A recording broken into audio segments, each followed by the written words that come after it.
dėstytojas ar mokytojas turi sukurti savo vertinimo kriterijus, vertinimo kategorijas ir vertinimo sistemą nuotoliniuose kursuose.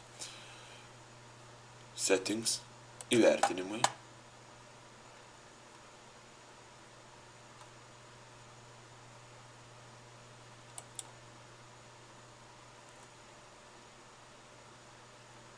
Outcomes report.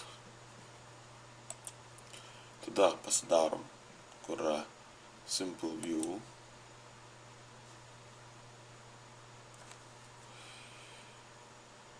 Ir pradžiai sukūrėm kažkokią tai kategoriją. Add kategoriją. Tai gali būti įvairiai. Kiekvienas kursas, bet kuriuo mokyklai turi kaupiamąjį balą. 2 kontroliniai, savarankiškas, ten kokie 5 laboratoriniai darbai. Arba testas, egzaminas ir koks nors kontrolinis darbas. Tai va, tai mes ir turim apsirašyti. Tai galėtų būti, pavyzdžiui, kad ir projektinė veikla. Projektas.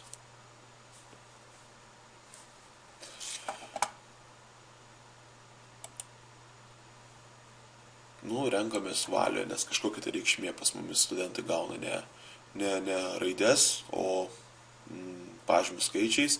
Čia nurodom, koks yra maksimalus balų skaičius. Tarkim, dedamąją, jeigu, tarkim, tinklo, arba konkrečiai, jeigu, tarkim, projektas, arba projektas gali sudaryti, tarkim, maksimaliai, tarkim, 5 balus, tai yra 50%. 2 balai tai būtų 20%. Tarkim, galutinio pažymio. Tarkim, dabar sukurkim šitam dalykui, tarkim, vertinimą iš,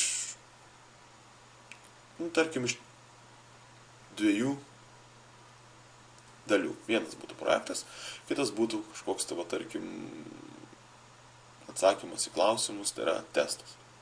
Gerai, tai tarkim, abudu gali būti po 50%. Tarkim, taip. Tai tada reiškia, maksimalus įvertinimas yra 5.